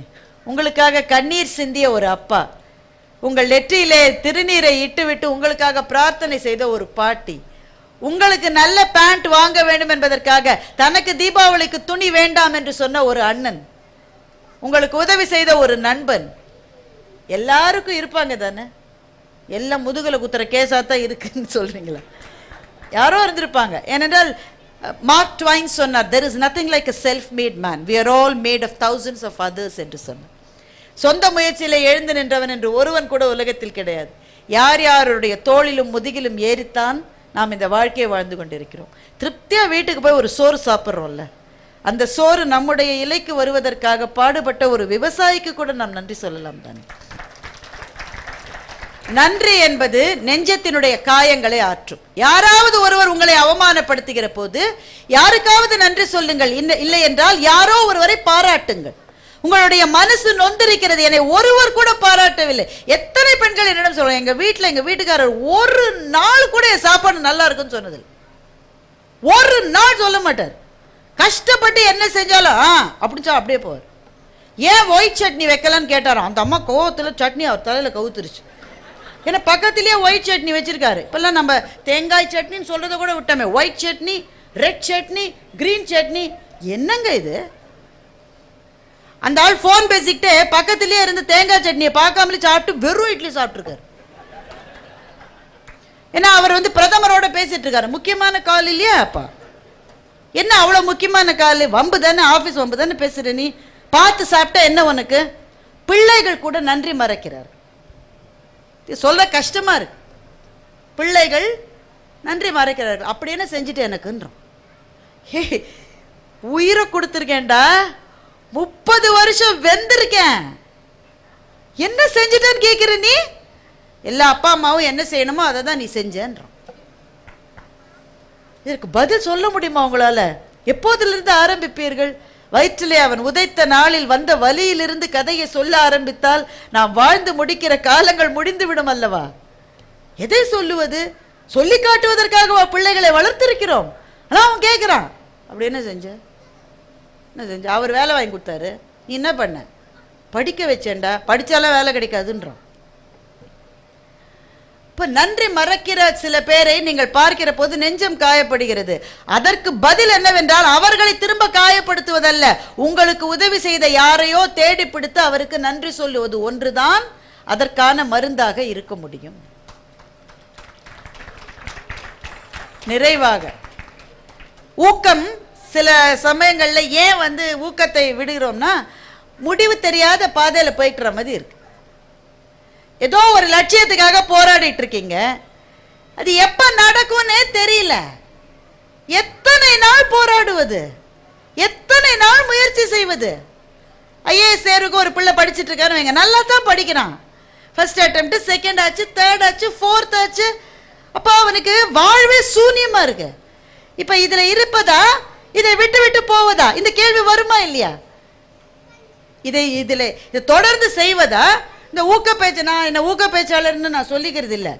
சில ஊக்க பேச்சாளர்கள் எழுந்திருங்கள், குதியுங்கள், கைத்தட்டுங்கள், இந்த வானமே வளைந்து விடுன்றார். நானும் எழுந்து குதிச்சு கைத்தட்டினா ஒரு வானமும் வளையல. அப்படிலாம் ஆகாது, மேஜிக்லாம் கிடையாது. அவர்கள் முன்னால் இருக்கிற கேள்வி, தொடர்ந்து செல்லுவதா விட்டு விலகுவதா? இந்த கேள்வி வராதவங்க இந்த கூட்டத்தில் ஒத்தராது இருக்க முடியுமா சொல்லுங்க எனக்கு. ட்ரை பண்ணிக்கிட்டே இருக்கேங்க, எவ்வளவு நாள் ட்ரை பண்றது? அதுக்குள்ள எனக்கு வயசாயிருச்சுன்னா, எங்க ஊர்ல 90s கிட்ஸ் ஆம்பளை பிள்ளைங்களுக்கு கல்யாணமே ஆகுது. உங்க ஊர்ல ஆகுதா? பரவாயில்ல. சென்னையில் வந்து 90ல் பிறந்த ஆம்பளை பிள்ளைங்களுக்கு கல்யாணமே ஆகுது. இல்லை, ஒரு பையன் என்கிட்ட வந்து சொன்னான், என்னவோ வாழ்ந்துட்டேன் மேடம், இப்போ தான் 30 வயசு ஆகுது, என்னவோ வாழ்ந்துட்டேன் மேடம். நயன்தாரா மேடம்க்கு கல்யாணம் ஆயிடுச்சு, அப்படியே த்ரிஷா மேடமோட கல்யாணத்தை பார்த்துட்டா நிம்மதியாக போய் சேருவேன். அவ்வளோ வந்து போயிருக்கான். இப்போ முயற்சி செய்கிறானா பார்த்துக்கிட்டு தான் இருக்கான், அமைய மாட்டேங்குது. எந்த முயற்சியுமே முடிவு இன்னும் 7 வருஷம் ஆகும் அவனுக்குன்னா 7 வருஷம் உழைக்க நான் தயார். ஆனால் 7 வருஷமா, 8 வருஷமா, 1 வருஷமா, 1.5 வருஷமா, முடிவு தெரியாத போது அந்த பாதையில் எவ்வளவு தூரம் போவது? இந்த கேள்விதான் நம்முடைய ஊக்கத்தை வற்றச் செய்கிற ஒரு விஷயம். I'm willing to work, but how long? இந்த கேள்வி வருகிற போது என்ன செய்ய வேண்டும்? ஒண்ணே ஒண்ணுதாங்க செய்யணும். நீங்கள் செய்கிற செயலிலே உங்களுக்கு ஆத்ம சமர்ப்பணம் இருந்தால், இந்த பிரபஞ்சம் அல்லது கடவுள் எனக்கு வெற்றியை கொடுப்பார் என்று தீர்மானமாக நம்ப வேண்டும். உங்களுக்கே உங்க வேலையில சந்தேகம் வந்துருச்சுன்னா நீங்க ஒரு நாள் அதுல ஜெயிக்க மாட்டீங்க. எனக்கு சந்தேகமே இல்லை, இன்றைக்கு கஷ்டம், நாளைக்கு கஷ்டம், அடுத்த மாசம் கஷ்டம், அடுத்த வருஷம் கஷ்டம், ஆனால் நிறைவில் நான் வெல்வேன் என்று நீங்கள் நின்றால் இந்த பிரபஞ்சம் உங்களுக்கு உதவி செய்யும். புத்தக திருவிழாவில் இருக்கும், அதனால புத்தகங்களை பற்றி ஒரு வாசகம் உண்டு. ஒரு புத்தகத்தை படித்தே ஆக வேண்டும் என்று நீங்கள் விரும்பினால் பிரபஞ்சம் அந்த புத்தகத்தை உங்களிடம் கொண்டு வந்து சேர்க்கும் என்று ஒரு வாசகம் உண்டு. இது பல பேருடைய அனுபவம். ஒரு புக்கு படிக்கணும் படிக்கணும் படிக்கணும், கிடைக்கவே கிடைக்காது, அவுட் ஆஃப் பிரிண்ட்டுமா, எங்கேயுமே இல்லைம்மா, திடீர்னு எங்கேதான் வந்து சேரும். என்னுடைய தாத்தா அனந்தராம் ஐயர் அவர்கள் தான் கலித்தொகைக்கு உரை எழுதியவர், கொள்ளு தாத்தா எனக்கு. ஆனா பாருங்களேன், எங்க குடும்பத்துல அதனுடைய அருமை தெரியாததுனால ஒரு காப்பி கூட இல்லை. நீங்கள் நம்ப மாட்டீங்க, ஒரு காப்பி இல்லை.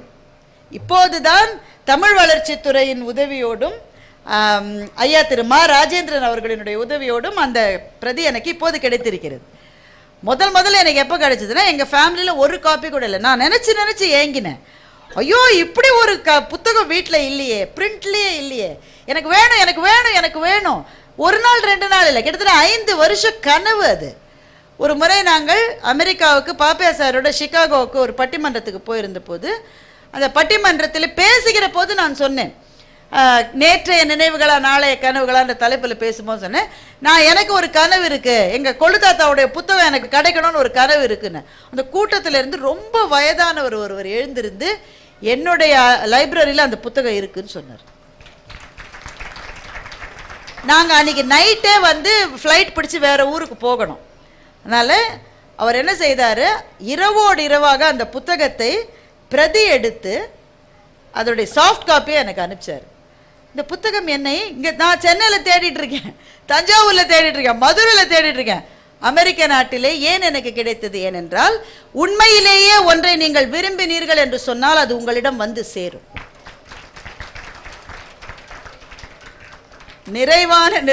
நிறைவாக ஊக்கம் ஏன் போகும் என்றால், அவமானப்படும் போது ஊக்கம் போகும். நீலாம் அவ்வளோத்துக்கு ஆசைப்படுறியா? இல்லை அவ்வளோ பெரிய ஆளா நீ? நிலைமைக்கு ஏற்ற மாதிரி ஆசைப்படணும், தகுதிக்கு ஏற்ற மாதிரி தான் கிடைக்கும். இப்படி சில பேர் நம்மள்கிட்ட சொல்கிற போது ஊக்கம் போயிடும். உண்மையிலேயே எனக்கு தகுதி இல்லை போல இருக்குது, எனக்கு கிடைக்காது போல இருக்குது, நான் ரொம்ப அதிகமாக கனவு காண்றேனோ அப்படின்ற எண்ணம் வரும். ஆரம்பித்த இடத்திலே தான் நான் முடிக்கப் போகிறேன். முத்துலிங்கம் அவர்களிடமிருந்து தான் ஆரம்பித்தேன். முத்துலிங்கம் ஒரு சம்பவத்தை எழுதுகிறார், அதோடு நான் என் பேச்சை முடித்துக் கொள்ளப் போகிறேன். முத்துலிங்கம் ஈழத்திலே சேர்ந்தவர், நான் சொல்லிட்டேன், யாழ்ப்பாணத்துக்கு பக்கத்தில் இருந்த கொக்குவில்லை சார்ந்தவர். அங்கே தமிழர்கள் மீதான வன்முறை 83 ஆரம்பிக்கல, 58 ஆரம்பிச்சது. 58 தான் முதன்முறையாக தமிழர்கள் தேடி கண்டுபிடித்து இனவெறி தாக்குதலுக்கு ஆளானார்கள். இவர் வாழ்ந்த கிராமத்திலே மொத்தமே 3 தமிழ் குடும்பம் தான். தாக்குதல் இவர்கள் மீது ஆரம்பித்து விட்டது. இப்போ அந்த அரசாங்கம் என்ன செஞ்சது, உங்களை நாங்கள் கொழும்புக்கு அனுப்பிச்சோம். அப்போ கொழும்புல கலவரம் இல்லை, கொழும்புக்கு அனுப்புகிறோன்னு சொல்லிட்டு இவங்களை ஒரு கப்பலில் ஏற்றி கொழும்புக்கு அனுப்பிச்சாங்க. இல்லை, கொழும்புல இவங்க இருந்தாங்க, கலவரம் வந்த உடனே கப்பலில் ஏற்றி யாழ்ப்பாணத்துக்கு அனுப்பிச்சாங்க. கொழும்பிலிருந்து யாழ்ப்பாணத்துக்கு வந்துட்டா பாதுகாப்பு, ஏன்னா யாழ்ப்பாணத்தில் நிறைய தமிழர்கள் இருக்காங்க. ஏன் கப்பலில் அனுப்பிச்சாங்கன்னா, ரோடு வழியாக போடுறதுக்கு பாதுகாப்பு கொடுக்க முடியாதுன்னு சொல்லிட்டாங்க. ஒரு கப்பலில் இவங்க அண்ணா அக்கால ஏறி இருக்காங்க, ஒரு பொருளை எடுத்துக்க முடியல. சொந்த வீட்டில் எல்லாம் இருக்கு, ஆனால் கப்பலில் ஏறுற போது எதையுமே எடுத்துக்க கூடாதுன்னு சொல்லி ஏற்றிட்டாங்க. 10-12 நாள் போட்ட உடை வீச்சு நாத்தம் வருது, குளிக்க வழி இல்லை, சோத்துக்கு வழி இல்லை, எல்லாம் இருந்தும் அகதிகள் அவர்களுடைய சொந்த நாட்டில். கப்பலில் இருக்கிற போது ஒரு நாள் இவருக்கு டிஷர்ட் கொடுத்தாங்களாம். இவர் சின்ன பையன், இந்த XXL டிஷர்ட்டை கொடுத்துருக்காங்க. சின்ன பையனுக்கு XXL டிஷர்ட் கொடுத்தா டிஷர்ட் கால் மட்டும் இருக்கு, அவருக்கு பொத்தானை போடுவதற்கு குறிய வேண்டி இருக்கிறது. அப்படிப்பட்ட ஒரு சட்டையை போட்டுக்கொண்டு குளிக்காமல் தலை சீவாமல் ஒரு பாத்திரத்தை வச்சுக்கிட்டு சாப்பாட்டுக்காக லைனில் நிற்கிறார். சோற்றை போட்டுட்டாங்க, அந்த பருப்பு குழம்பு தீந்து போச்சு, வெயிட் அப்படின்ட்டு போயிட்டான். நின்றுக்கிட்டே இருக்கார். எவ்வளோ நேரம் வெயிட் பண்ணுவீங்க குழம்புக்காக? ஒரு நிமிஷம் 2 நிமிஷம். வீட்டில் இருந்தால் என்ன சொல்லுவான், என்ன ஆச்சு, எவ்வளோ நேரம் வெயிட் பண்ணுது? அங்கே கேட்க முடியாது, அகதி. கிட்டத்தட்ட 1.5 மணி நேரம் வெயிட் பண்ணியிருக்காரு குழம்பு வரத்துக்காக. அப்போ வெயிட் பண்ணுறப்போ நினச்சிக்கிட்டாரா, முத்துலிங்கம் கலங்காதே, இதுதான் உன்னுடைய வாழ்க்கையினுடைய ஆக கீழான நாள். இனி நீ எத்தனை நாட்கள் வாழ்கிறாயோ இதை விட கீழான நிலைக்கு இனிமேல் நீ போக போவதில்லை என்ற உறுதியை எடுத்துக்கொள். இதற்கு மேலேதான் நீ போக வேண்டுமே தவிர இதற்கு கீழே நீ போக மாட்டா என்று தனக்குத்தானே சொல்லிக் கொண்டார். அவர்தான் இன்றைக்கு உலகத் தமிழர்கள் அத்தனை பேரினுடைய ஆன்மாவை பிரதிபலிக்கின்ற கதைகள் எழுதியவராகவும், ஹார்வர்ட் தமிழ் இருக்கைக்கும் டொராண்டோ தமிழ் இருக்கைக்கும் பெரும் பொருளை சேர்த்து கொடுத்தவராகவும் இருக்கின்ற எழுத்தாளராக இன்றைக்கு இருக்கிறார் என்று சொன்னால் ஒரு காரணம் தான், வாழ்க்கையில மோசமான நாட்கள் வருகிற போது உங்களுக்கு நீங்களே சொல்லிக் கொள்ள வேண்டியது, இதை விட கீழான நிலைக்கு நான் போக மாட்டேன், இனிமேல் இதற்கு மேலே தான் போவேன் என்கின்ற உறுதி யாரிடம் இருக்கிறதோ அவர்களுக்கு ஊக்கம் தானாகவே வரும். எனவே அன்பான நண்பர்களே, ஊக்கத்தை கைவிடாமல் இருப்பது ஒரு பயிற்சி. அப்பப்போது மனம் தளறுகிற போது உங்களுக்கான தேர்வுகளை நீங்களே செய்து கொள்ளுங்கள். என்னுடைய தேர்வை நான் சொன்னேன், நன்றி சொல்லுவது.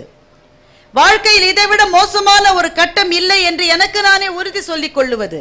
நான் போக வேண்டிய அந்த திசைக்கு, அந்த இடத்துக்கு எத்தனை நாள் காத்திருந்தாலும் பிரபஞ்சம் என்னை கொண்டு சேரும் என்று முழு நம்பிக்கையோடு இருப்பது. இந்த மூன்றும் தளறுகின்ற ஊக்கத்தை திரும்பவும் உறுதிப்படுத்தும். வாழ்க்கை என்பது ஊக்கத்தோடு மேலே மேலே மேலே செல்லுகிற ஒரு பயணம் மாத்திரமே. தளர்ந்து கீழே விழுந்தவர்கள் என்னால் முடியவில்லை என்று சொல்லுகிறார்கள். ஆனால் உண்மையிலே தோல்வியுற்றவர்கள் கீழே விழுந்தவர்கள் அல்ல. கீழே விழுந்த பிறகு திரும்பவும் எழுந்து பயணம் செய்யாமல் இருப்பவர்கள் மாத்திரமே தோல்வியுற்றவர்கள். கீழே விழுந்தவர்கள் எல்லாம் தோற்று போனவர்கள் அல்ல, விழுந்த பிறகு எழுந்த அத்தனை பேரும் ஜெயித்தவர்கள். எனவே ஊக்கமது கைவிடேல் என்று அவ்வை இந்த மண்ணுக்கு கொடுத்து விட்டு போன ஆதி விவேகம் நம் வாழ்க்கையினுடைய நோக்கமாக, குறிக்கோளாக, பொன் வாசகமாக மிளிரட்டும் என்று சொல்லி மிகச்சிறப்பாக இதை நடத்தி கொண்டிருக்கின்ற மாவட்ட நிர்வாகத்தை சார்ந்த அத்தனை பேருக்கும் என்னுடைய நன்றியை சொல்லி, இருந்து கேட்ட அன்பு சொந்தங்களான உங்களுக்கு என்னுடைய வணக்கத்தையும் நன்றியையும் சமர்ப்பித்து விடைபெறுகிறேன். நன்றி. இந்த தகவல் உங்களுக்கு பிடிச்சிருந்தா லைக் பண்ணுங்க, உங்க ஃப்ரெண்ட்ஸுக்கு ஷேர் பண்ணுங்க, மறக்காம எங்க சேனலுக்கு சப்ஸ்கிரைப் பண்ணுங்க.